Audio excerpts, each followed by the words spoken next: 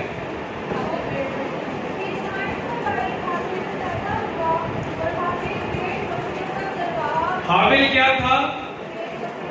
سب بولے کیا تھا؟ بھیڑ بکریوں کا چرواہا تھا. یعنی حابل نسلوں کا بزنس کرتا تھا، وہ جانور پالتا تھا. اور جب فرعون نے بزرگ یعقوب کا انٹرویو کیا تو پوچھا کہ جناب آپ کیا کرتے ہیں؟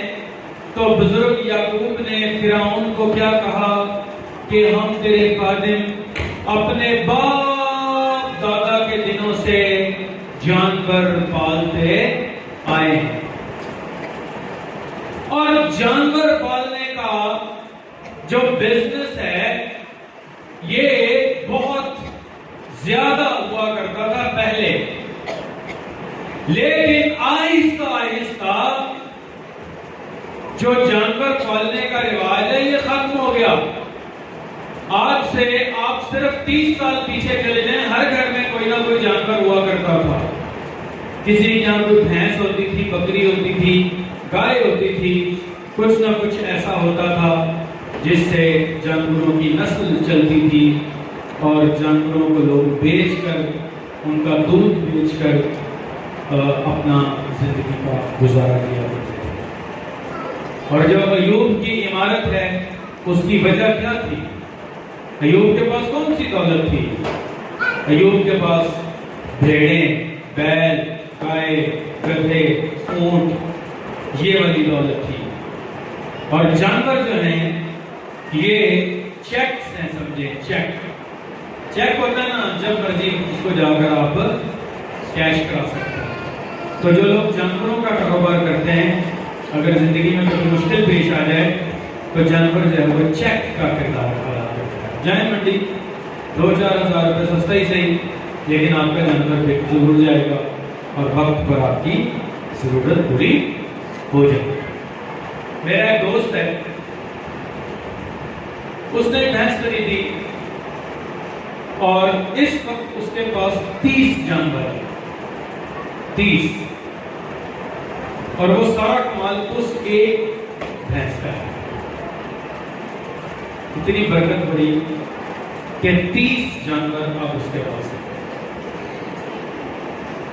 اور اس نے بتایا کہ اس بھینس نے اس کے بچوں کو آکسفورڈ سے پڑھایا. آکسفورڈ پتہ آپ کو کہاں ہے؟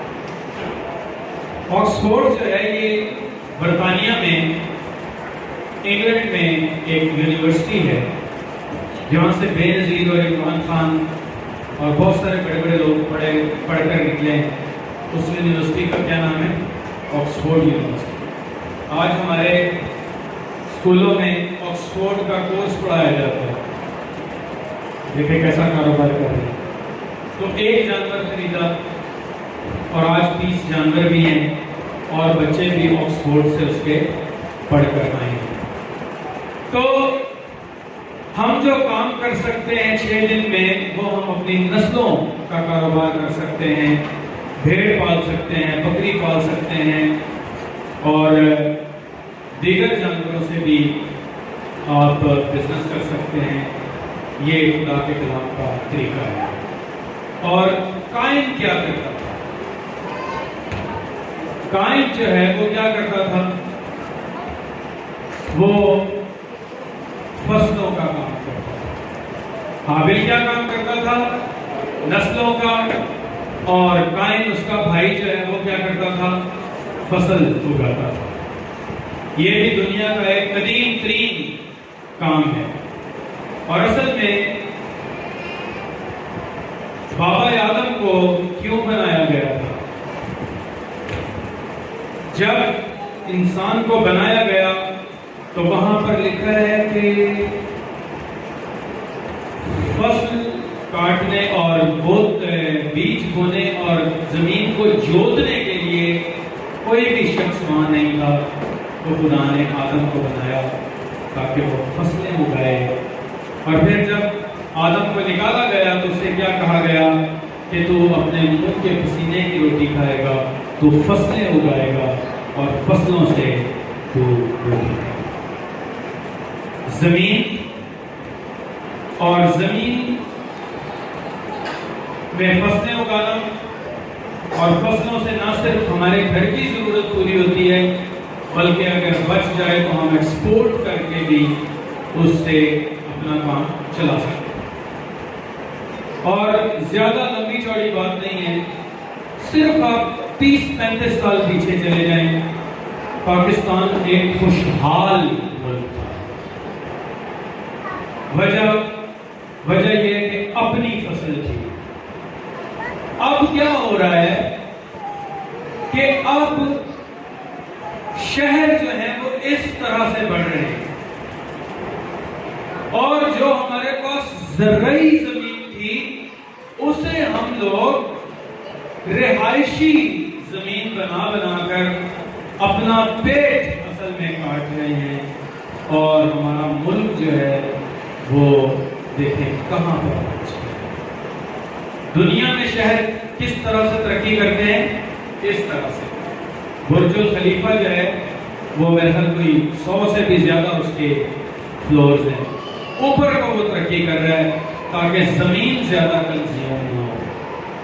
ہم کیا کرتے ہیں کہ ہم بڑے بڑے بنگلے بناتے ہیں اور زمین کنزیوم کیے چلے جا رہے ہیں, اور ہمارے پاس اب فصلیں اگانے کے لیے زمین بہت کم ہو رہی ہے.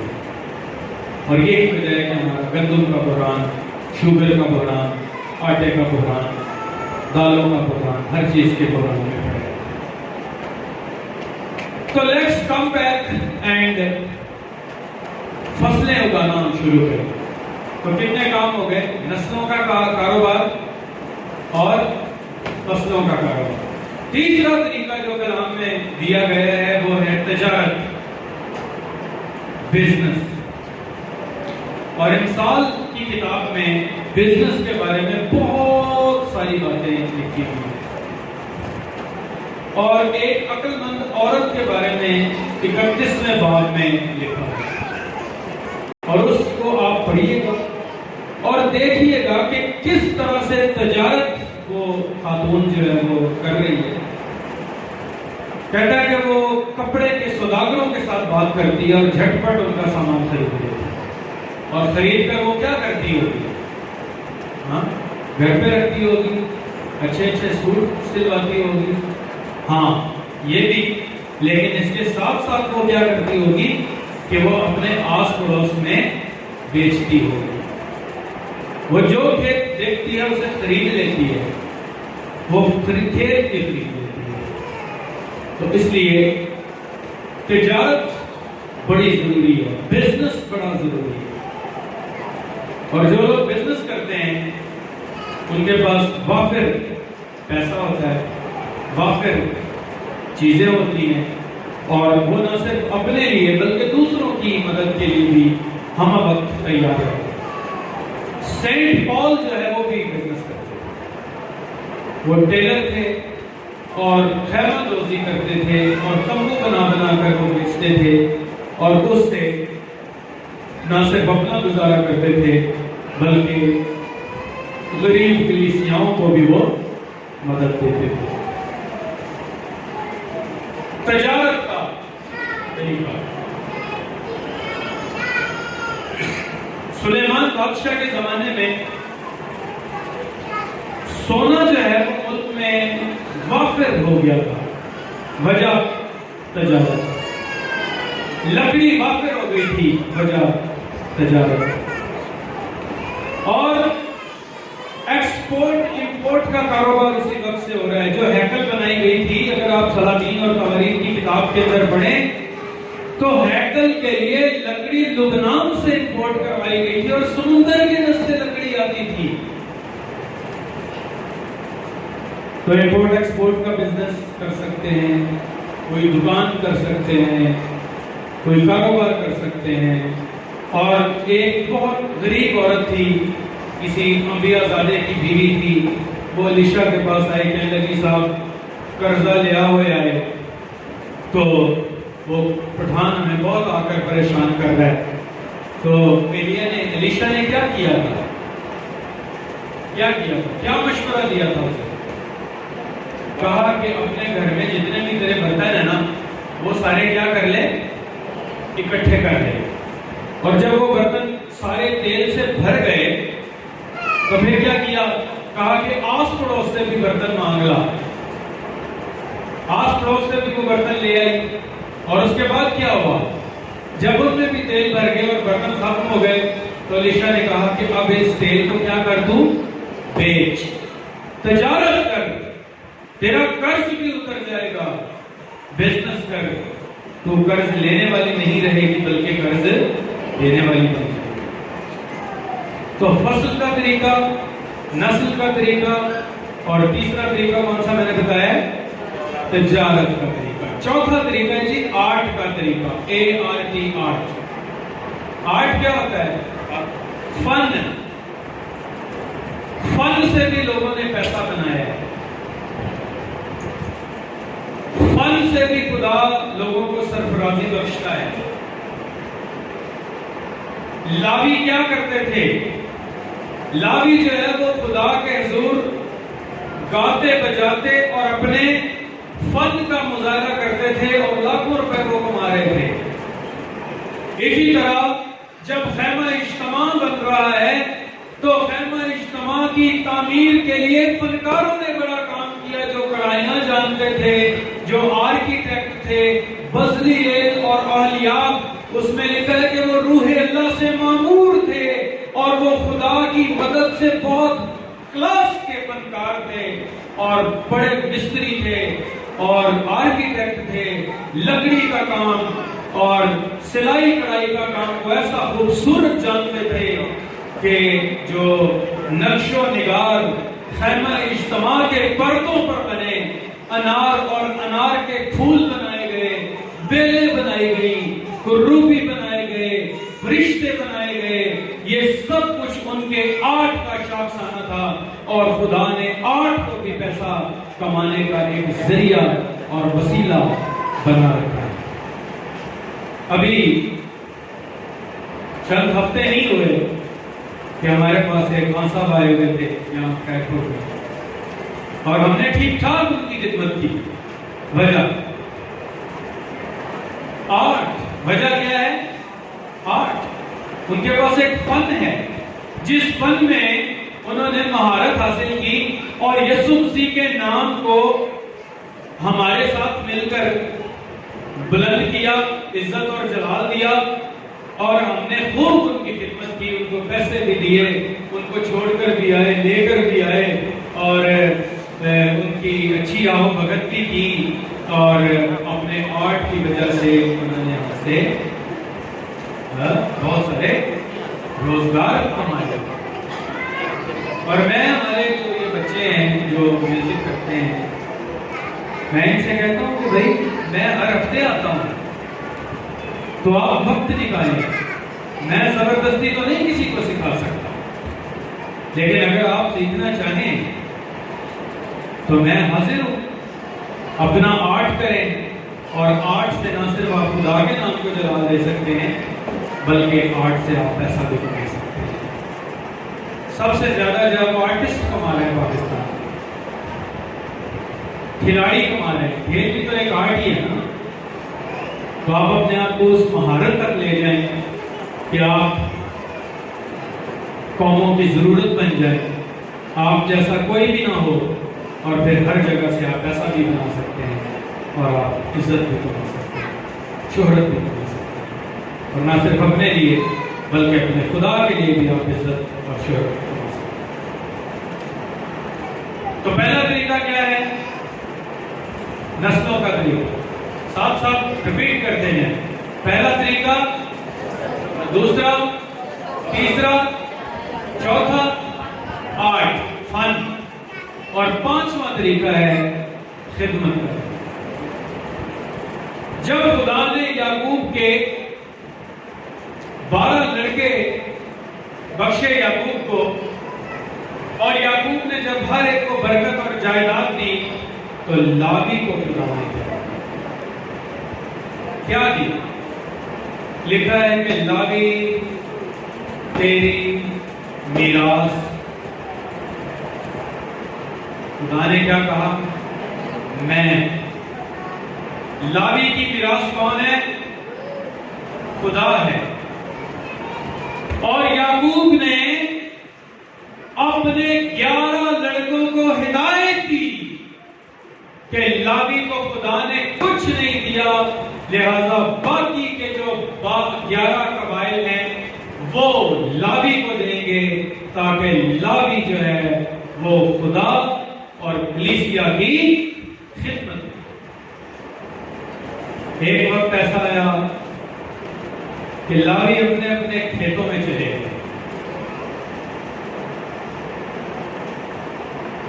بیل جوت لیے، فصلیں کاٹنے لگے، اور خدا بنی اسرائیل قوم سے سخت ناراض ہو۔ عزیز بہن بھائیوں،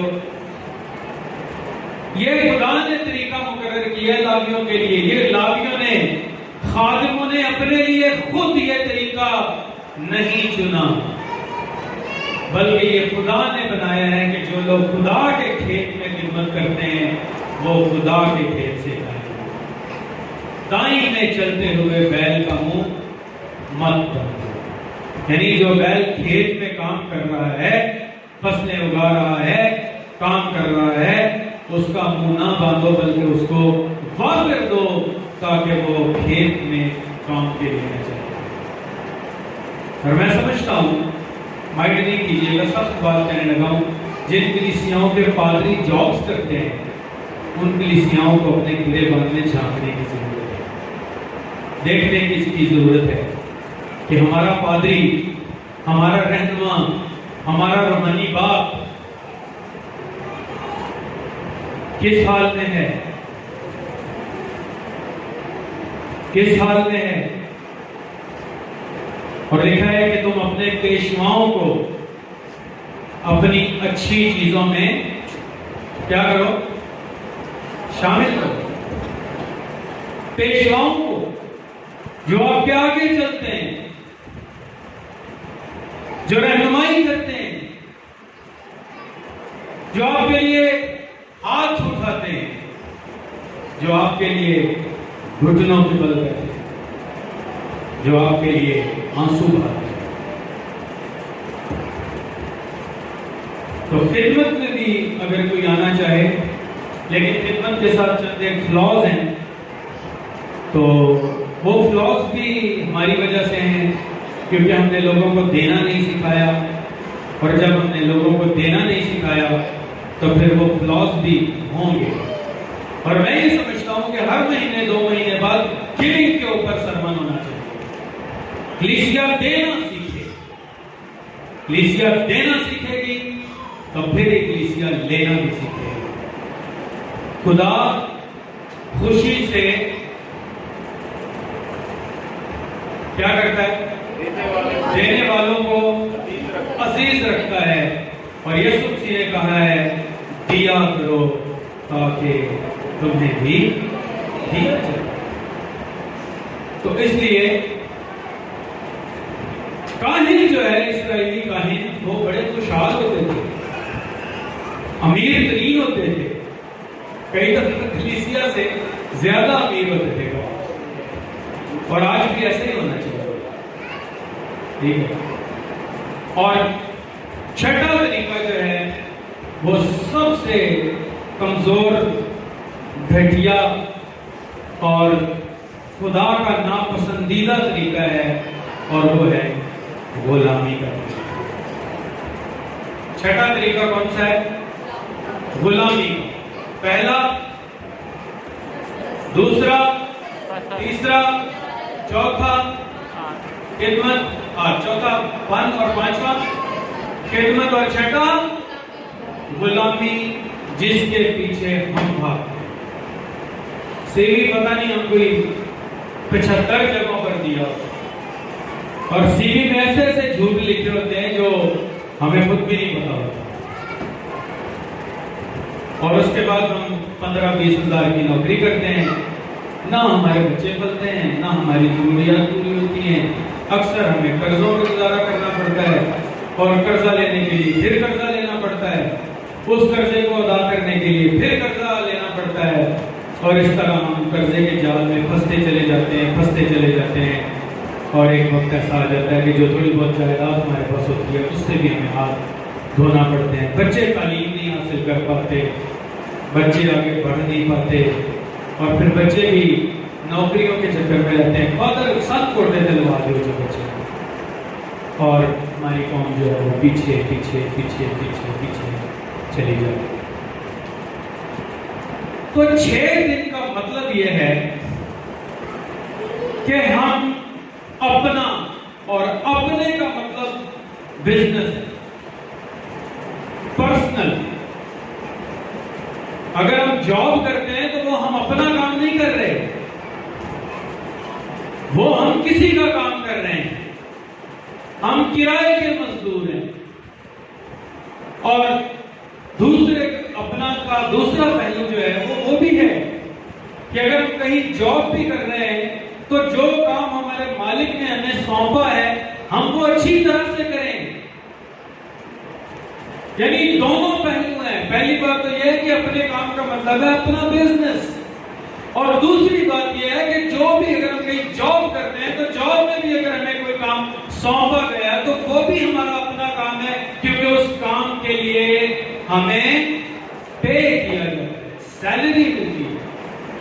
یہ نہ سمجھے کہ اے میرا کیا کام ہے، جاؤ میں نہیں کرتا، تو کیونکہ آپ نے اپنا بزنس نہیں کیا تو اپنی نوکری ایمانداری سے کریں۔ اگر آپ نے اپنی فصلیں نہیں اگائی، اپنی بھیڑیں نہیں پالی، تو پھر اپنا جاب ایمانداری سے کریں۔ اور سب سے زیادہ بے ایمانی جاب میں ہوتی ہے۔ اکثر لوگ اپنے باس کے خلاف ہوتے ہیں، اور وہ باس کی بیک کے اوپر گالیاں پڑ رہی ہوتی ہے باس کو، اور باس کو پتا ہوتا ہے کہ مجھے گالیاں پڑ رہی ہیں۔ تو اس لیے میرے عزیز بھائیوں، ہم کوشش کریں کہ ہم اپنا کام کریں اور اپنے آپ کو ٹرینڈ کریں۔ بات بس آخری چند منٹ، ہماری کمیونٹی میں تھوڑا لمحہ ہے کہ ہم کام تو کرتے ہیں، اور اگر ہمیں کہیں سے آسرا ہو جائے کہ بھئی کاروبار کے لیے پیسہ مل رہا ہے تو ہم خوشی کہتے ہیں کہ بس ہم دکان پر آئیں، اور جب دکان ہم ڈال لیتے ہیں تو پھر ہمیں تھکاوٹیں نہیں معلوم ہوتی، پھر ریسٹ چاہیے ہوتا ہے، پھر ہمارے ذہن میں یہ بات ہوتی ہے تو اپنی دکان ہے جب مرضی کھولیے، جب مرضی نہ کھولیے۔ یہی بات ہے، اپنا کاروبار ہے بھائی، سانوں کوئی ٹینشن نہیں، اسی پاویں کریے تو پاویں نہ کریے، لیکن بائبل کیا کہتی ہے؟ تو 6 دن میں اپنا سارا کام، کمپلیٹ کام، جو اس ہفتے کا پلان ہے وہ سارا۔ تو اس کا مطلب ہے کہ خدا ہمیں یہ چاہتا ہے کہ ہم ہفتہ بہ ہفتہ پلان بنائیں، ہم منصوبہ بنائیں، اور جب ہم منصوبہ سازی کریں گے تو پھر خدا ہمیں برکت دے گا، پھر خدا ہمارے کام میں برکت دے گا، اور پھر دکان کھول لی، چلو جی کاروبار شروع کر لیا، اب شادیوں پہ بھی جانا ہے، جنازوں پہ بھی جانا ہے، جائیں ضرور جائیں، لیکن چند برسوں کے لیے آپ اپنی خاتون کو بھیجیں، چھوٹے بھائی کو بھیجیں، اگر خاتون بزنس کر رہی ہے تو شوہر کو بھیجیں، اور ایک بندہ فلی توجہ جو ہے وہ کس پہ دے؟ کام کاج پہ دے، کاروبار پہ دے، اور اپنے اندر سے سستی اور کاہلی ابھی بھائی سیمویل کہہ رہے تھے کہ ہمیں اپنے آپ کو سطح پر لانا پڑتا ہے، تو وہ سطح یہ ہے کہ ہم اپنے اندر سے اپنے آپ کو جھنجھوڑیں اور سستی کو دور کریں اور اپنا چھوٹا سا کام سٹارٹ کریں، اور پھر اس کے بعد دیکھیں خدا کی کیسی برکت پڑتی ہے۔